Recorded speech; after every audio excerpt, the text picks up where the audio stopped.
Paul has had a great influence on me. He has not had a lot of the things that I do are not from Ram Paul, really, in the sense of that. A lot of I have to say this, but of all people that I have ever learned in terms of ashkafa or things, he has had the most, I think, influence on me. He is extraordinary. Why? Why is Ram Paul extraordinary? Because what he does essentially is he takes any subject that he deals with, no matter what it is, whether it's hashkafa, whether it's how to learn Gemara, whether it's Kabbalah, and so on, and what he tends to do is to abstract the essential principles of what is going on, and then write a primer for people who are getting started. Now, the Ramchal, let's talk about who he is first of all, to get some idea of the man himself. When he lived in Padua in Italy, he was born I think in 1704, died at the age of 40. I think the age of 40. And he's buried right next to Rabbi Akiva. Who's ever been in Tveria and goes to the grave of Rabbi Akiva will see a small little grave, which is right next to the grave, and that's called Moshe Chaim Luzzatto. And the statement that's said on him, the reason why he's buried there is because I don't know how they buried him, or I don't know how it got there, but they say that he was a Gilgul from Rabbi Akiva on the first 40 years. This is in Yadua. I don't know where I saw it. I don't know where I saw this. Yeah, so on. To me, first of all, Rabbi Akiva didn't learn the first 40 years, so he was 40 years. Yeah, he's buried right next to him. It's a very interesting stuff. Just to give an idea who the Ramchal was, he was born in 1707 and died in 1747. When the young Vilna Gaon was a young man, when the Baal Shem Tov was around, the Rabbi Yitzchak, that was his kufa when he was ready. He died a very young man. He was in Padua. His father apparently was a well-to-do man. He was essentially somewhat financially independent, and he had a Rabbi Shaya Basan, who was he wrote one of the famous tshuvas, Lachmei Toida, one of the Gedolim in his time. But Ramchal was a very strange person, very, very strange person. And when he was 18 years old already, he was Zoche to Gilui Eliyahu. When he was 18 years old, he was already learning with the Eliyahu Novi. Now, Gilui Eliyahu is a very high madrega. It is a higher madrega than Ruach Kodesh. He knew about that Eliyahu Novi? Who? Yeah. He wrote a sefer Mechtovim, his letters, and in his letters he describes over there the experience of having a Malach HaMagid. He used to learn with Magidim, Malachim. He used to know with them, he used to learn with Avram Yitzchak Yaakov, the Moshe Rabbeinu, the Neshamas that used to come down, he used to learn with them Keseda.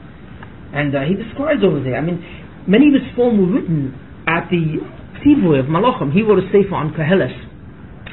It was 1,000 dapim. And he writes that the entire sefer was essentially written on what he learned with a Malach, one of the Malachim. In that kind of sense. When he was very young, he had no beard or something like that. He was like a young guy, and he had made it like a yeshiva of Mukubolim. He was incredible in Kabbalah. He was a very young guy. Like a young guy, and he was from the Gedolei Hador in Kabbalah in his door. To such effect that Rabbi Yitzchak Lamparante, who's the Akedi Sitzchak, I don't know if you ever saw the Akedi Sitzchak, very large, was a Zoken, came to learn Kabbalah from him, and he learned his Kabbalah. I don't know where, but one of the people who learned Kabbalah was Rabbi Binyamin HaKohen, who was a Talmud of Moshe Zakut, who was from the Goaye, one of the Talmidim of Rabbi Yitzchak Luria, Dari, and so on. So he's not far from Dari. Was in the 16th century, the 1500s. He was maybe 150 years after Dari. Dari died at also 38, very young, Dari. And he was a very strange person, very strange. And I really I could really talk about him. And to understand him is to understand a great deal about Hashkafa. It's to understand a great deal about Yahadif. So it's really worthwhile to speak a little about him. And then I'll begin to go back into the regular Shom. He started yeshiva, the Mukubolim of Chabua, Bnei Chabua, and you learn there, but they used to learn Kabbalah, they Yachid Yehudim and do all kinds of things in Kabbalah to try and bring the Gula and stuff like that. Word got around, and very few people could handle it. They didn't understand how could such a young person be zercher to such things. So they thought maybe the Kuf of Shabbat had ended approximately 40 years before. And I don't know if you know much about the Inyan Shabbat. I read a whole book on him. I had to stop just to find what the whole thing was, but he was the whole thing over there. But he was able to be Toya many people, many Gedolim, almost big guys that you wouldn't believe the names that thought that the possibly made too. What's the whole thing itself? But people thought the Klal Yisrael were very much afraid. They just came out of the terrible Tkuf of Shasri, who was a false Mashiach, and they came out of that Tkuf and they were afraid. He's a young guy, they're 18 years old, and he's teaching Kabbalah with a school of Kabbalah, and they began to be worried of him, and so on. And that's what, it had to be so. They had to be worried of him because his chokhmah was not the kitvug in the door. His door was not zercha for his chokhmah. And just to say something about who he was in terms of what was said about him, the Mizucha Magid. If you're familiar with the Magid was the heir, the spiritual heir of the Baal Shem. The one who took over the Baal Shem was the Mizucha Magid of Dober Mizuch. And from him came many big ones, the Batichiva and the Balatanya, all of them are from him, and so on. Many of them.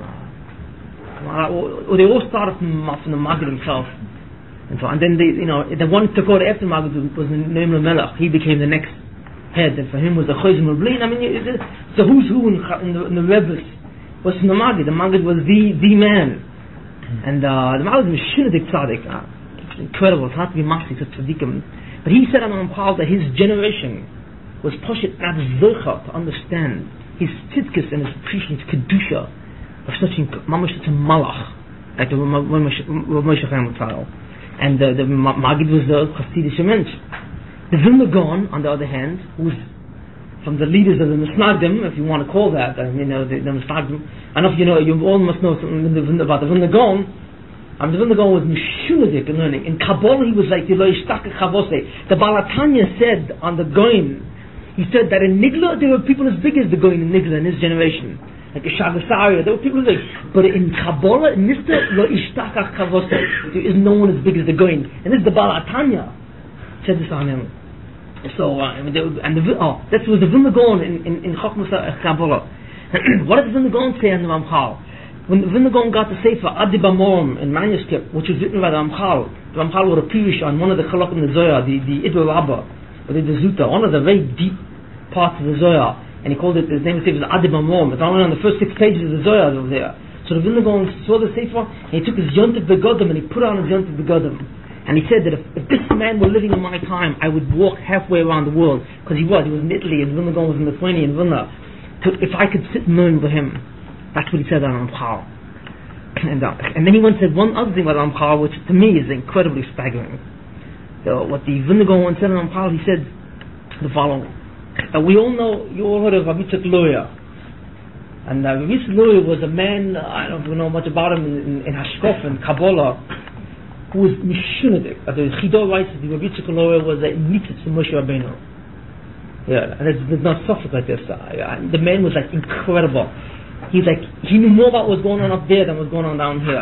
When he used to fall asleep, he used to learn the Shiv Shemala from Chaim Vital, his Talmud Muvok. Said to him, so he said, what did you learn up there? He said, it's not shaykh to me being come to my das, what I just learned in the last 2 hours while I was sleeping. And, what the Ari knew was there has not been a Makubal from the Ari since the times of Tanoim. There wasn't a Rishon. The Ramban, my personal is not a Rishon that comes near the Ari in Kabbalah. Even the Ramban, the Ravid, these are big guys, no question. But they connect the Ari. There's not since the time of Tanoim did you find someone as big as the Ari, in that kind of sense.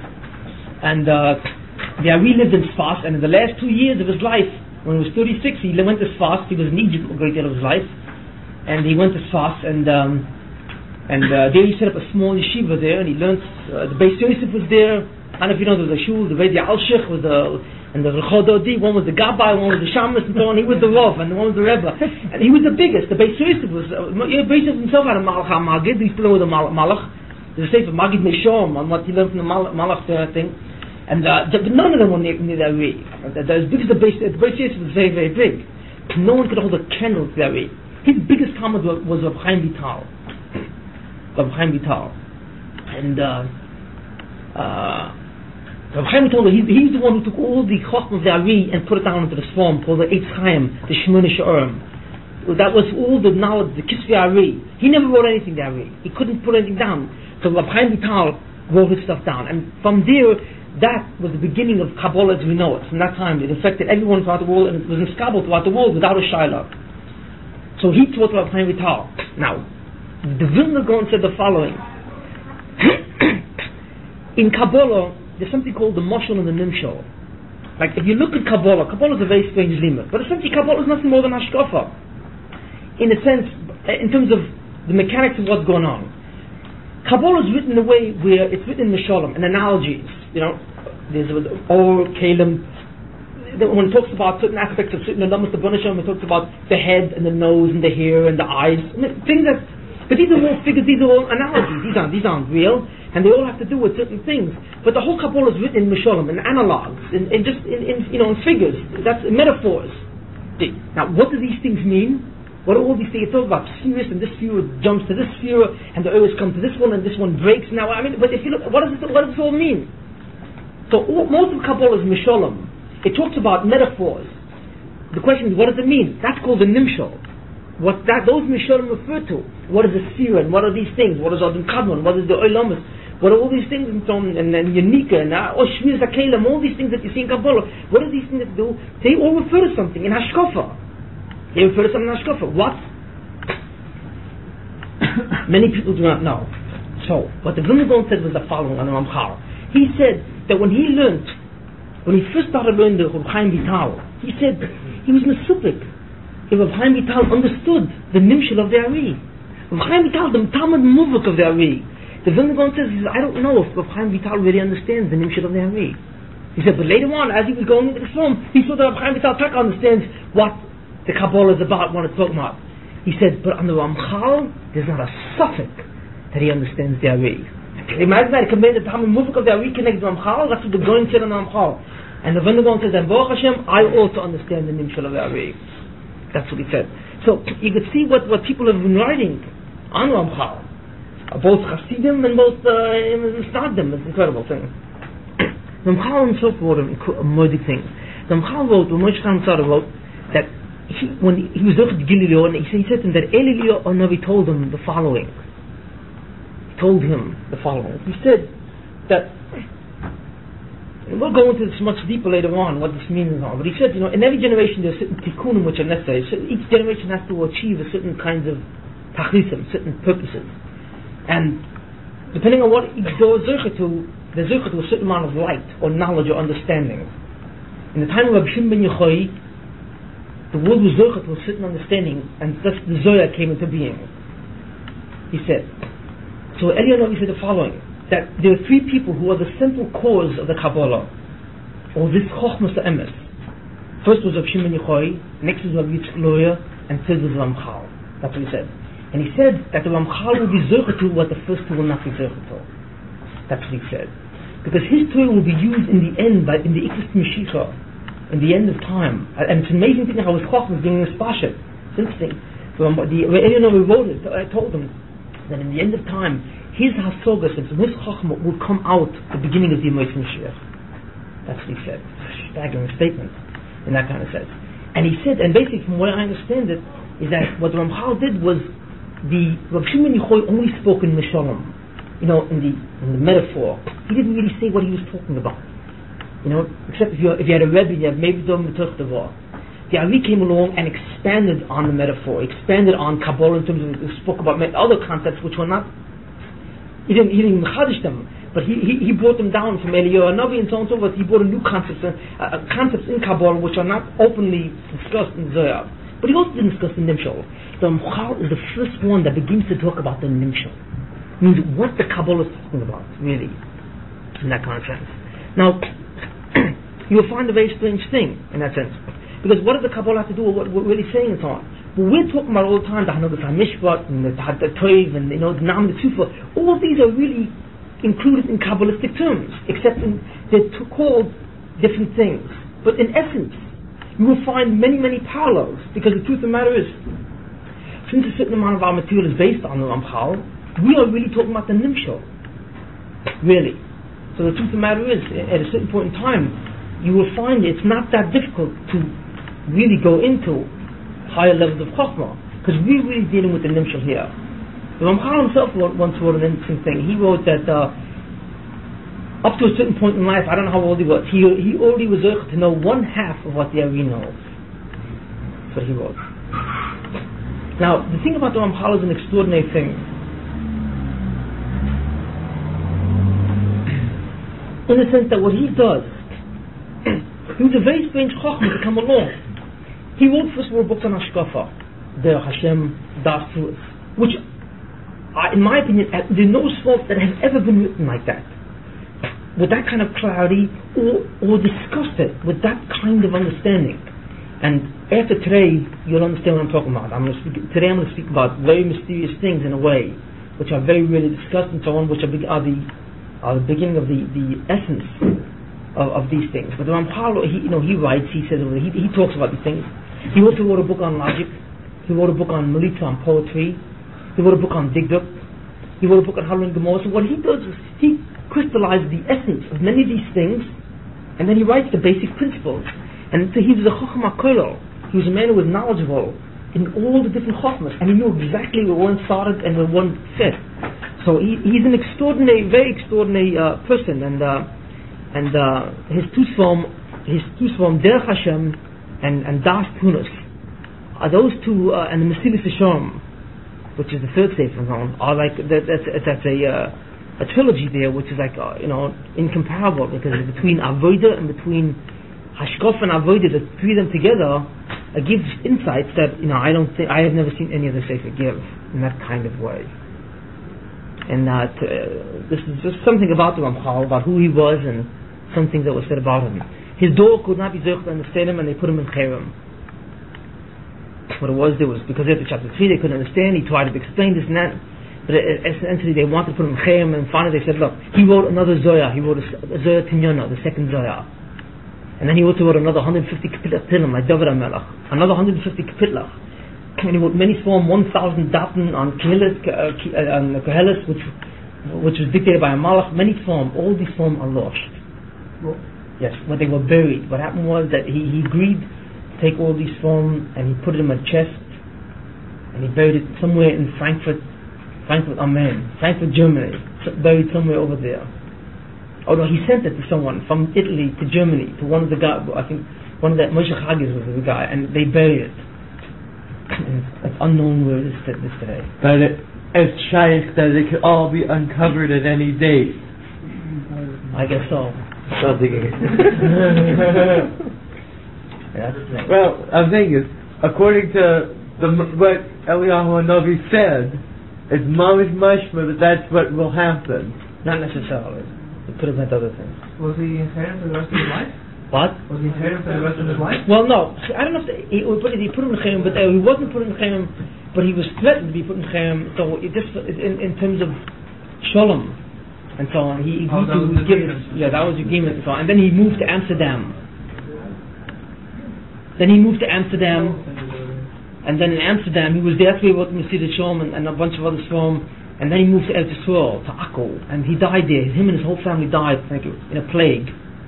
Mamish right after they arrived. Not slow, maybe I'm very sure after they arrived, and he was buried right next to Rabbi Kiva. To me, there's not a. I just make the statement. Yitzchak Loi once said to Rabbi Chaim Vital, he said to him, and you won't really understand this later on when we speak more about these nunim.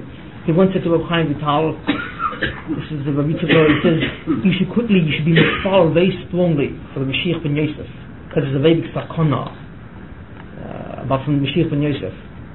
So Chaim Vital says, he says he's in a very big sakana, the Mashiach ben Yosef. I know, in every generation there are two people, Mashiach ben David and Mashiach ben Yosef. There are two Mashiachim. Klal Yisrael has two Mashiachim, not one, there's two. Every generation has two Mashiachim. They're both invisible, they're both unknown. Very, very brief like this. This is something for later on, what it's all about. But in every generation there are two neshamas which are born, and those two neshamas are called shroshim. Those two neshamas have the koyach to be the Mashiachim. You see, but they're not necessarily the Mashiachim. They could have the koyach to be the Mashiachim. And if that door is doicha to it, then those two become the Mashiach. One becomes the Mashiach ben Yosef, and then right after him becomes the Mashiach ben David. And then the Messianic age starts, the Mashiach starts. And I won't go into how it is later on, we'll go into what it is, and why you need two of them, and what they all do, and so on and so forth. But two people like that live in basically in every generation. So he said, what do you call it? Yusuf Loy said to the Chaim Vital, you should be mispal from Mashiach ben Yosef, because he's in a very big sakana. So Chaim Vital, after they didn't understand, or he didn't understand, a couple of days later, the Ari died. So Chaim Vital understood what he was talking about, that obviously he was the Mashiach ben Yosef. And in my mind, I do not have a suffix that in the doors of Amchal, he was the Mashiach ben Yosef. I don't have a suffix. Is there one that's in the higher and greater than the other? No, they're both the same. They're exactly the same. Each one has a certain tachlis. Each one has to do a certain tachlis, but they're both equal. In that context, what? In that context, it's interesting to mention that he was nifter, the Chokmah Biyah, because of the multiple text. Oh, you said Yiv Yisod. Which is Yisod, Yiv Yisod, yeah, which is Yosef, yeah. And his name, Moshe Chamatata, was the Moshe Nakoma. Okay. Any other? Other stories, but he had that koyach, and each of the Mashiachim have to do their equal. Each one has a different tachgid, and they both share the same crown, except they do it in a different way. And the Mashiach ben Yosef comes before the Mashiach ben David. We will discuss this at length. Yes, because of not either. Well, he's supposed to die, but it's a long discussion. The Mamchal says that he will not die, and there's a whole thing where the Gezerah has been lifted. Why he was supposed to die? Because of why he's supposed to die. He's not supposed to die. Mashiach don't die, but because of the Kapor and someone else. We shall discuss this in some later date, But it's very, very fundamental in terms of this, because the whole takon of the world comes through the two Mashiachim, and we will discuss that later on. But just some of the highlights about the from Moshe Chaim Masal. It's a very unusual person. We shall discuss tonight a very important thing. Let me just get a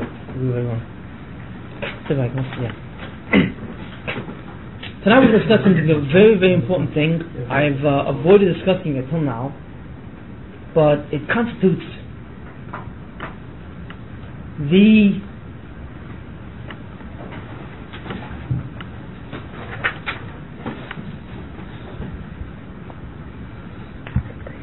critical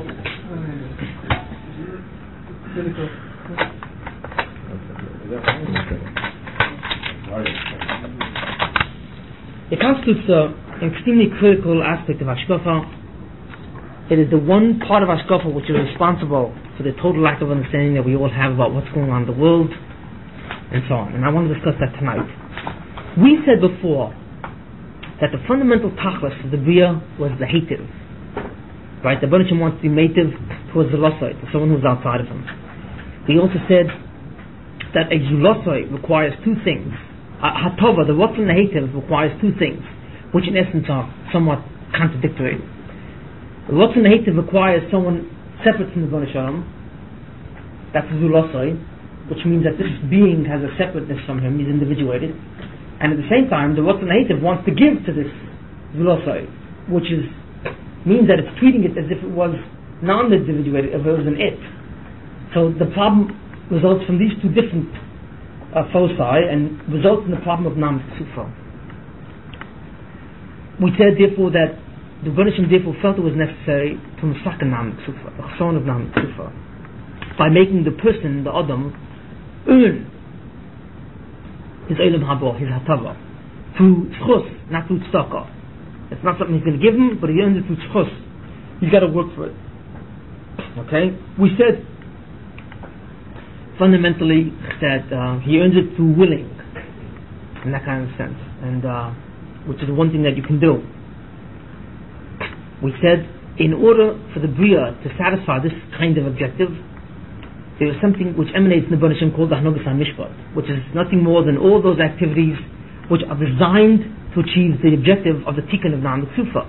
That means constructing an Olam Hazeh, constructing the Yitzhak and the Yitzhak Tov, anything which has shaykhs to Bechira has shaykhs to Hanhagas HaMishpat. The Hanhagas HaMishpat is the Hanhaga, or the actions which the Baruch Hashem did to create the possibility of Bechira. Now, anything which is associated with that objective is part of the Hanhagas HaMishpat. Now, fine. So, the Rebbe wants the Adam to be Misakan on Sufa. Good. He creates some situations. He creates a certain situation. We will not describe it at this point. Later on, we'll go into more detail, which will attempt to do that. Fine. What is the problem at this point? There's a very big problem now that arises. A very, very difficult problem that arises. Remember, the neshama, the Adam now wants to be Misakan on the Ksufa. The Baruch creates the circumstances. Fine. Go ahead. Start trying to Misakan on the Ksufa. But there's something wrong. There's a very big problem with that. There's something wrong with this scheme.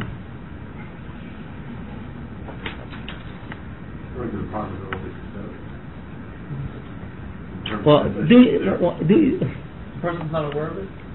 no. What? The possibility of failure. So what? Why is that a problem? Oh yeah, how can you get punished if you fail? No, because Wait. What? we have the will of Hashem to do good, So? and then you have failure, so you don't have anything to do with it. Yes, the If failure. nobody passes in the sun, then there won't be any conflict. And there has to be that, Why does it have to be? because that's the will of Hashem. So why does it have to be? Because that was the purpose if you ever created the world. Well, if You didn't earn it, then if you didn't earn it, then you don't get it. The male of the tachlis and the bria is not the kind. Well, it's not Makuyim. That's the way it goes. It doesn't go like that with the Rebbeinu Shalom. Why not? Because there's that. Look, he's up there. In order for me to be made to be shlemus, I have to let you earn it. If you earn it, fine. If you don't earn it, you don't earn it. But Hashem wanted to give it to us, to the neshama without earning it. The neshama was the one who said, "I can't take it." But it's stipulated that the condition of the must be through earning it. No, he didn't go change his mind and says, "Okay, don't earn it." No, the Rebbe said that I recognize that I want you to earn it. Fine. So you do it. Good. You don't do it. No, but you still have that need for Hashem. What? You still have the need of Hashem. Why? So he tried. The Rebbe tried. But she gets why? It has to be. Why? We said it last week. The will of Hashem is this is it, and this has to be. Why? You're almost there, but you're not there. And I refuse to say that you're there until you're there. I want you to, you should be able to say it the way it is at this point. If that was the will of Hashem, Yeah. then that has to happen. Why? Results are in it. No. Well, because you're there. But this knowledge is what happens, right? It's existed.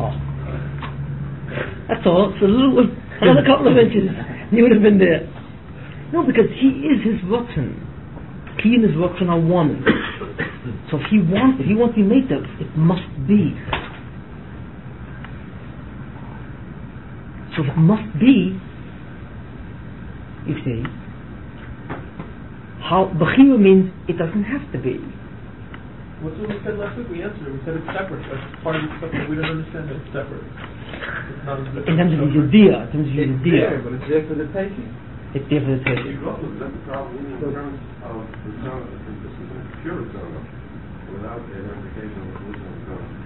In this way, since he's showing, and I call it then Kol Yachol, then this mode of Ratzon, the particular Hamikut in this way, allows for failure. Why can't he make another way that doesn't allow for failure? In terms of Kol Yachol, it's probably supposed to be called in terms of Ratzon without. It doesn't invalidate it, but it's just, even on one side of Ratzon should dictate that it should have to be a allowance of failure. Kol Yachol is in the term. Well, that's essentially the problem. The problem is that he has a Ratzon Hativ, so his Ratzon Hativ must be, it's Mechuyev on the Tzias, it's necessary existence. Yet Bechir by definition means it doesn't have to be. You see, his Ratzon means it must be. Bechir means it may be, or it can be. How can you have a must be and a can be at the same time? It's also the same way as the Zelosai, Mm-hmm. the same idea as the Zelosai, and they're creating a Zelosai. So it definitely is a north of the border question. Well, okay, it's similar to the one before, similar to the one we said last week. But as Allah said, how could an Mavada create something which is separate from it? So how can he create a Bechira, or give Bechira,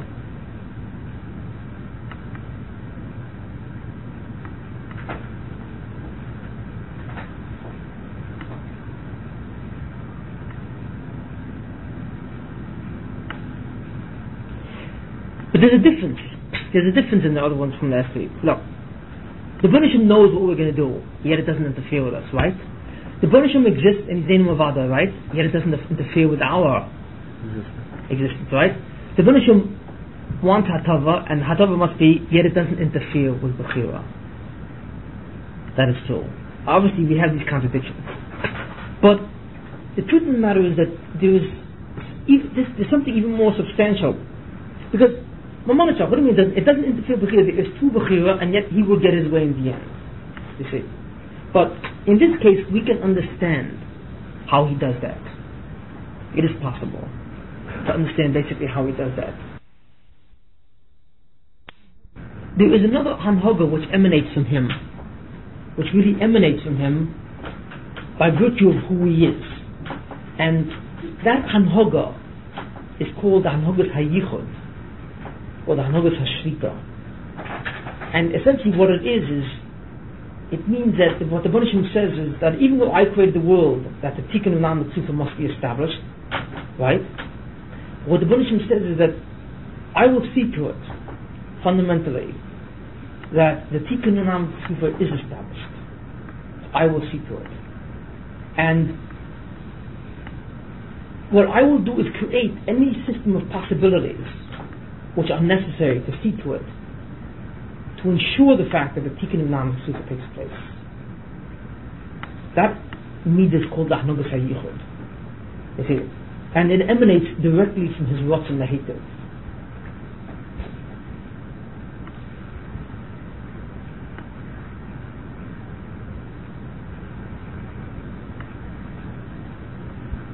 How does it work? What it does is, it works essentially as a backup system to the Hanhogas HaMishpat, such that when man comes to the point and something goes wrong, the Hanhogas HaYichud enters into the Bria and in some way modifies the structure of the Hanhogas HaMishpat. It modifies the path that man must take to Masak and Nam B'Tzufa in certain ways.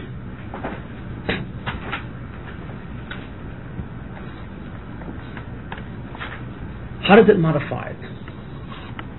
Well, first of all, let me speak about this this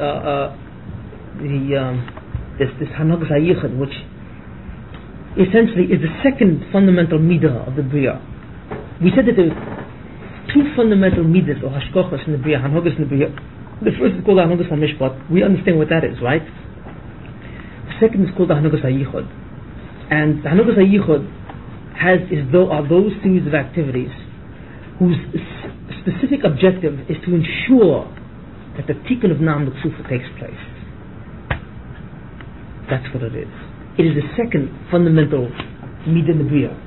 These two midas emanate from the Bnei Shalom, and they determine and control everything that happens in all creation. That's it. There are only these two midas that we know of, that exist. These are the two midas that fundamentally are in the Bria. One to establish the tikkun, one to allow the possibility to establish the ingredients of the Tikkun of Nam B'Tzufa. The other to ensure that the Tikkun of Nam B'Tzufa takes place. Was for everybody or just for some people? Well, that's the whole question. How does that work?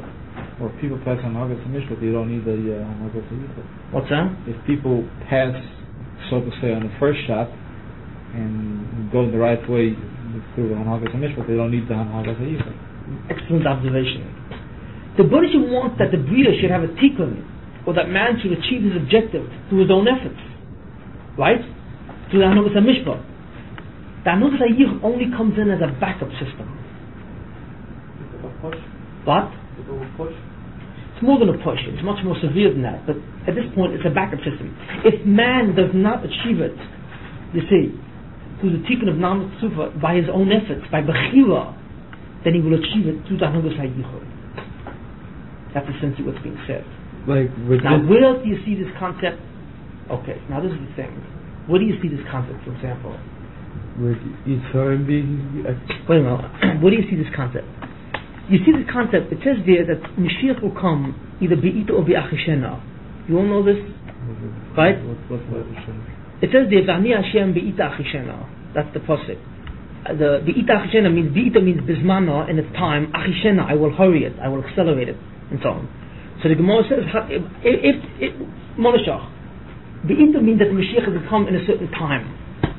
There's a certain time. Ba'achishena means that in Zochu Ba'achishena, Lo Zochu Be'ita. That's what the pasuk says there. It's not a Chazal learning. In other words, the following. What Chazal learning is that Yemos Mashiach must arrive. There is a certain time called the Kates, or the end of time, when the Mashiach must arrive. He must come. However, mankind will not get down to that time unless he was not Zerchet to the Mashiach, and the Mashiach eventually will come because he has to come at a certain time. If mankind does the proper mitzvahs in Klal Yisrael Zercha, then they can bring the Mashiach far, far in advance. That's the Achishena. So that's what the pasuk means. If the Zercha, if Klal Yisrael Zercha to the Maitem, to Bechira, right, then they activate the Mashiach through the Hanhagas HaMishpat. It's the Hanhagas HaMishpat which results in the Yemos Mashiach, which brings it. If they're not Zercha, then it's the Hanhagas HaYichud which brings it. And how does it bring it? To a certain time. There's a certain time which past that it cannot go. See what I'm saying? You see the concept of there. Okay. I'll explain it. You see what I'm beginning to say over here, but I want to see it.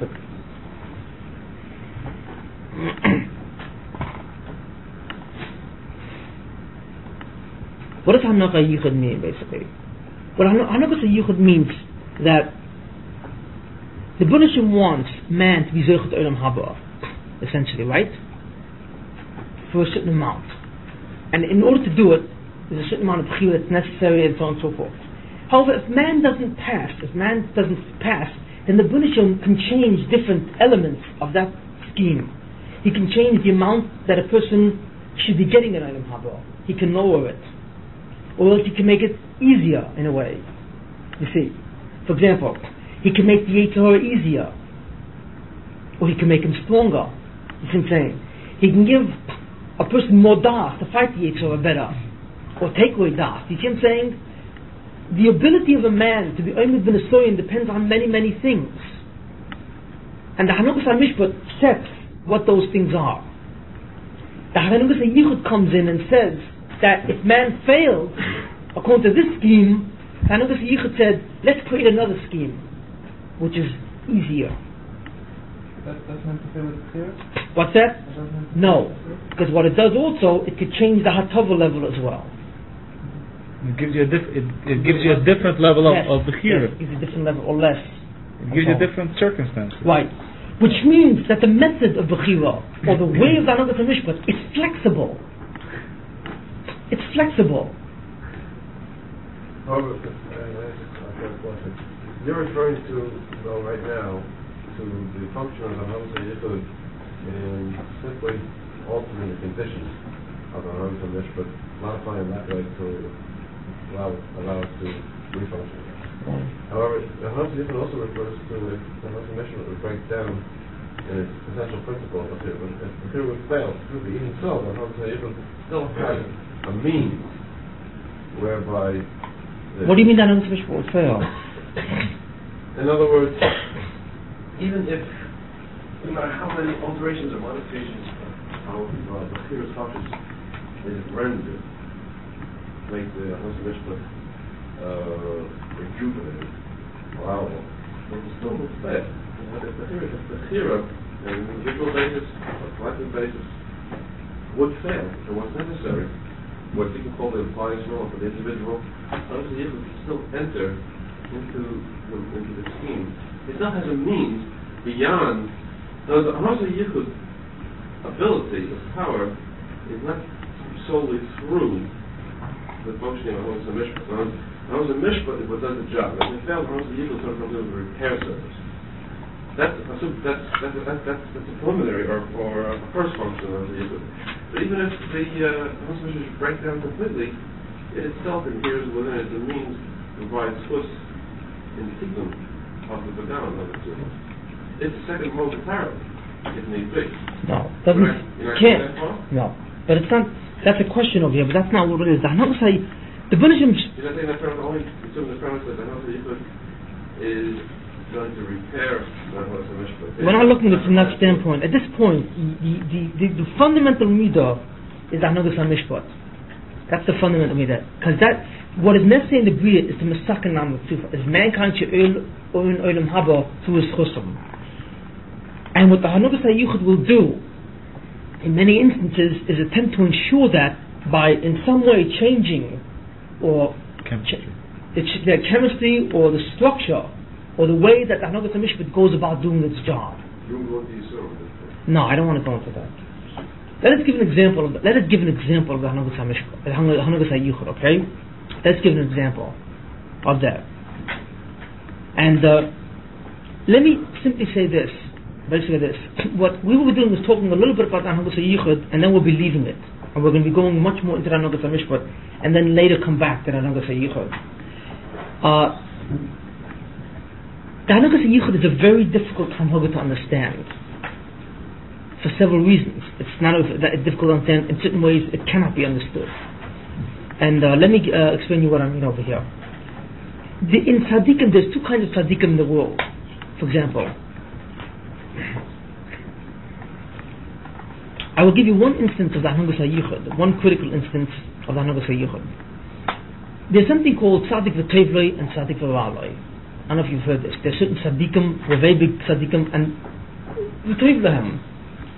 They have a life of tranquility, they have a life of hatzlocha, they have a life of simcha. Then the tzaddikim v'raloi. The tzaddikim who are very big tzaddikim, but they have terrible lives. They are aniyim, or they have a lot of very disrespectful lives and so on. The Gemara brings down I think it's who is that? I think Rav Huna and Rav Chizda. I think it's Rav Huna and Rav Chizda, where one of them went to 22, I forget it was a certain number of chasnas, and the other one went to the same number of levayas. The Gemara there like shows you the two tadis, two amorim, and so on. And like one had a horrible life, and the other one had an incredible life. One was rich, the other one was an oni, the other one went to simchas, the other one went to levias. You know, like the Gemara parallels to them, and that's an excellent example of tzaddik v'tovloi and tzaddik v'raloi. So the question is, why is there something called a tzaddik v'raloi? You see, why if the man is a tzaddik and the man is so big, why is it raloi? Okay, now we won't go into this cheshbon very deeply, but just basically, one of the main cheshbonis, why there's something called tzaddik v'raloi, is that because of the tzaddik himself, everything is fine. It should be tovloi. But that tzaddik, his meisim and his nisyonis are given to him not because of his own tikkun, of his own hanutzufa, but rather to serve, let's say, as the kapora for an entire generation or other people. You see what I'm saying? He becomes a kapora for a lot of other people who cannot make it on their own. That's a tzaddik v'raloi. And Hanukah Mishpat has to be carried out through a whole world. So if somebody fails, somebody has to pick up the tab. Right.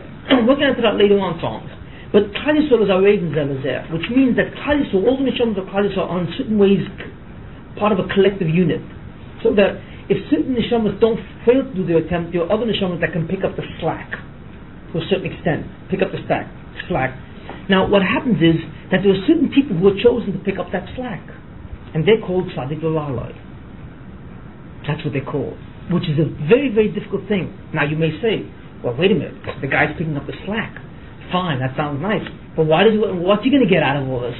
You know, he's got to go through all these yisurim and so on. For Yenem guy. So the answer is the following. And this is the thing. That, this is by the way called mazel. When the Gemara says mazel, or the Hanukah mazel, this is what it refers to. Mazel means the events that happens to a person in his life that transcend his own bechira or his own nam d'ksufa. They're there because of a lot of other nam d'ksufas. That's what mazel is. That's really what it is. So, what we see is a very interesting thing, is that a person sometimes goes to events that have nothing to do with his own Na'am L'Ksufa. He's there for other people's Na'am L'Ksufas. Now, why is that? That obviously has nothing to do with Mishpat.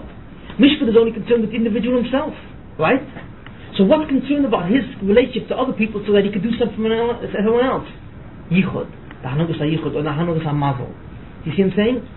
What does the tzaddik get out of all this? What does he get out of this? He gets schar. He gets a much greater schar. Whereas a normal tzaddik with Tovzai, who's only concerned with what? The B'chi or the Na'am L'Ksufa of his own, and he does well, the schar that he gets will be just according to his own Na'am L'Ksufa. But a tzaddik v'alo, since he was sovel for many, many people, or sovel for the door, I mean, his schar will be enormous because of that. You see what I'm saying? In other words, tzaddik v'alo is a bigger tzaddik than a tzaddik v'tayva. Much bigger. There's some tzaddikim, for example, who not only mechaper for the, groups of people, they're mechaper for the entire world. And there's some tzaddikim who are not only mechaper for the entire world.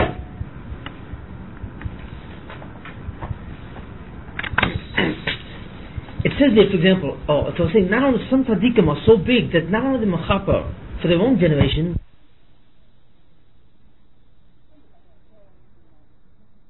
about the Asara Hu Gemalchus. Remember that?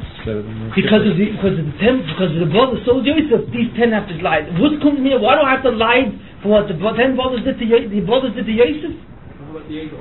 Who? The Egel also is still paying for it. In a sense, yeah, but in a certain sense. But what you see, but that's more direct. What you see is this concept that the neshamas are connected. Let's see, and that what the Banishim does is that certain neshamas will pay for other neshamas because they're not strong enough or they cannot do it in this kind of way. And their schus holds up the entire generation, and some of them it holds up many, many, many generations. You see, I think there's a Gemara that says I think Shimon Yehoy says that his schus was so big that he could be matzel at all the chatoim that were done from his time, from the time of V'yis Olam to his time. I think that's how big some tzaddikim are, which is staggering. In that kind of sense, it's almost staggering. But the schar of these people is enormous. But what they're doing is being something else. Where is the schar over to them? I mean, I'm sorry. If they what? So they are being channeled to another place where it's needed. So where's the schar for them come from? To the original person. Which is the original person? So they're working for everyone else. Do they get it also? Their master wants to be talking to someone else. So that's I thought it's being channeled towards the place where it was needed for that neshama. So now how is it, what's left over for him, besides what he does for himself? You don't want to tzaddik v'aloi? Yeah, tzaddik v'aloi, why is he dressed so much more than tzaddik v'aloi? Because of the stuff that he's able, he's being attacking for other neshamas, for other diaries, for other... Yeah. So what's the question? So where does extra car for him come from? Because the fact that he has to be sold from so many other Na'am L'Ksufas. Why should everyone he picks up the hatov from the other people. He picks up the tab for a lot of other people. What I don't understand is why should someone else get schar because he had this here? No, he doesn't. He doesn't. I'm missing the other way now. But the person gets schar because you're suffering. You're suffering. No, you're not going to get. You're not going to get schar. No, the other guy's also, but he's attacking my Na'am Hold L'Ksufa. on 1 second. No, see, it's not really. That's just saying. No. What it is. What we see over here is that one person like a tzaddik v'aloi can sustain or suffer because of certain things and be mechaper on many, many people. That's what we see. And his schar comes from the fact that he's doing a double job. Not only is he being mesak in his own Na'am L'Ksufa, but he's assisting the world itself or many, many other people in sustaining them so that they're not destroyed from the mitzvah hadin. So because of that, that's an amolat, that's an avodah that he's doing, isn't it? He gets schar for that. That comes through mishpat. That's direct. That that itself comes through mishpat. Yes. Well, what you see is that what you're saying is correct. What you see is a critical principle that the hanhagad HaYichud itself works through mishpat, but mishpat itself can't demand that this guy should go work for someone else. See, mishpat simply says, let's see what you do. But if you do it right, you get it. If you don't do it right, you don't get it. Mishpah is concerned with, let's say, with a specific individual or each person. Mishpah is not concerned as such. Pure mishpat itself is not concerned with saving anybody. You see, mishpat is only concerned with one thing called din. Din means it's an equation. You see, in order for this side of the equation to equal that side of the equation, right? If you add to this side, you got to add to that side. Subtract from this side, subtract from that side. Mishpat is an equation. You see, in order from Sala Agla, that's it. It's an equation. So Hanhagas HaYichud looks on the broader picture. Hanhagas HaYichud wants to make sure that the world is not destroyed, that man doesn't destroy himself. Because if man fails to be Masakin Namak Sufa, then the Misa didn't say that there's nothing here anymore. So you're saying in the long run, everyone's neshama, everyone's Namak Sufa will be Masukun. So why should I bother doing mitzvah? I'll get my star anyway. Well, no, that's not true. Not everybody's Namak Sufa will be Masukun. That's not true. Yeah, in a sense. Yeah, that's not really true. It's not a question that everyone's Namak Sufa will really be Masukun. That's not true. There's some people, you see, in order to be Zoichad, put it this way, let's put it this way.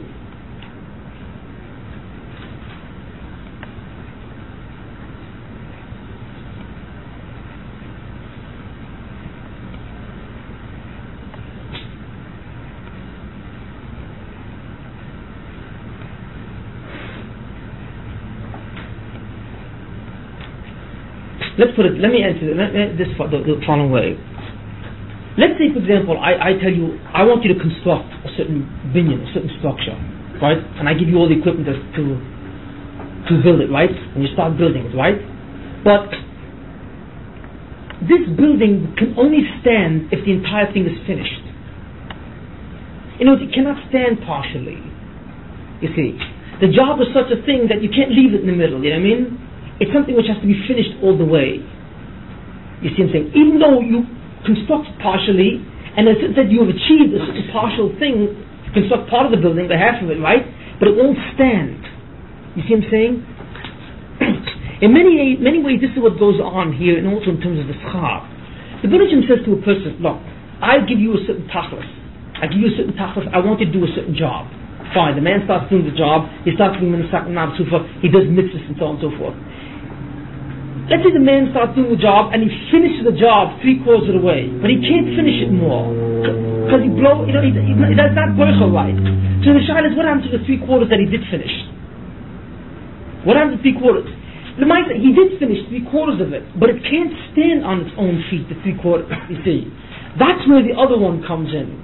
You see, the tzaddik v'valo, he doesn't give a tikkun for the people who haven't earned it.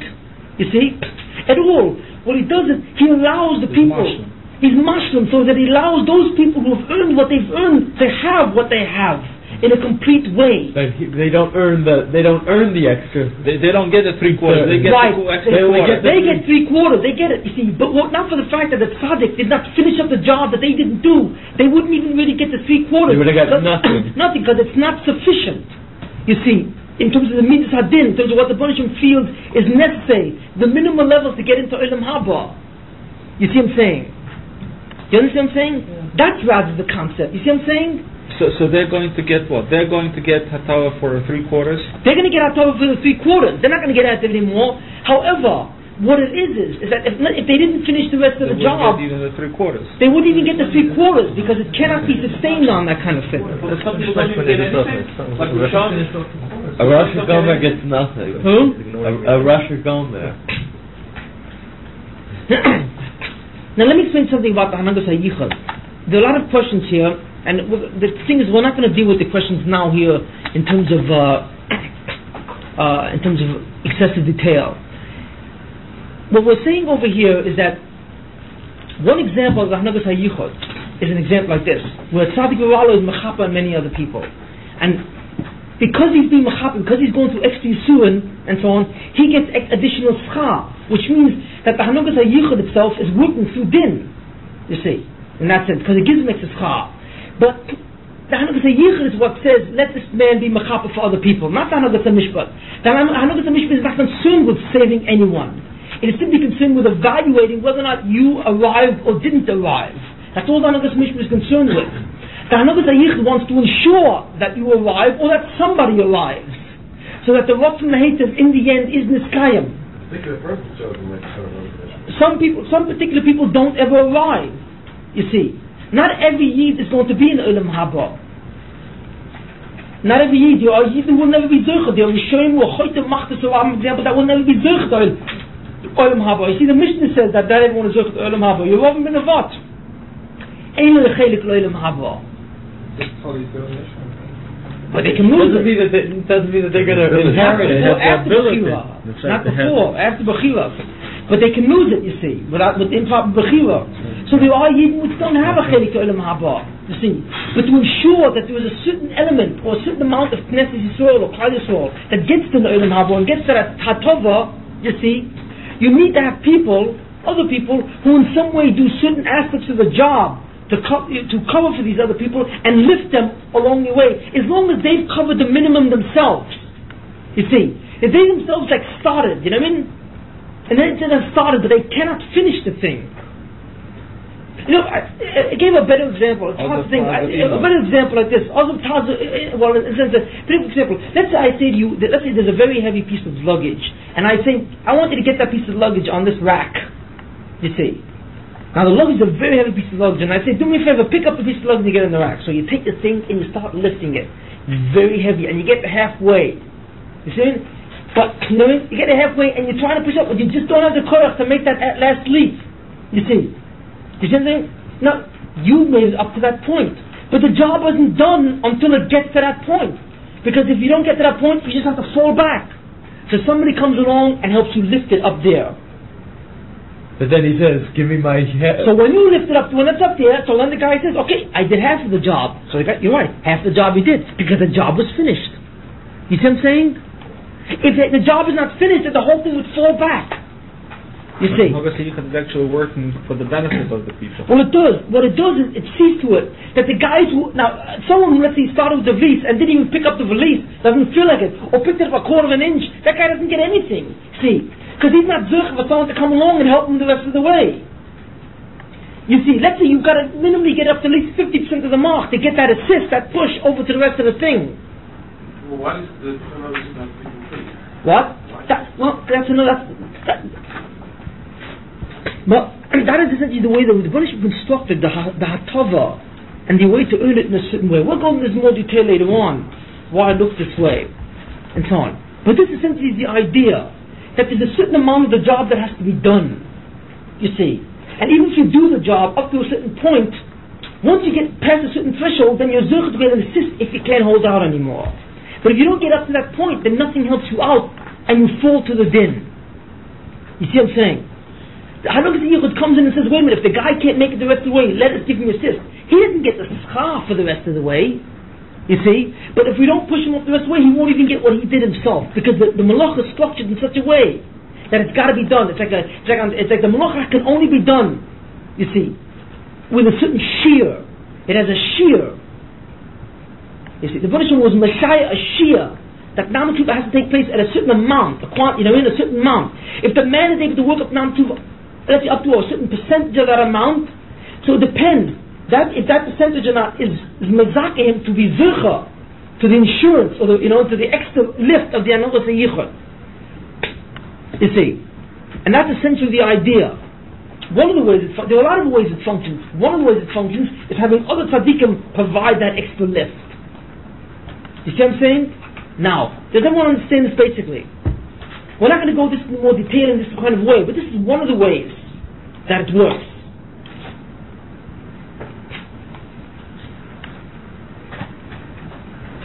Why is one tzaddik chosen for this and another tzaddik is not? Right? Why? Some tzaddikim are chosen to serve this kind of thing. They have the koyach. Other tzaddikim are not chosen. Why not? Nobody knows. That's Muslim. But nobody knows also.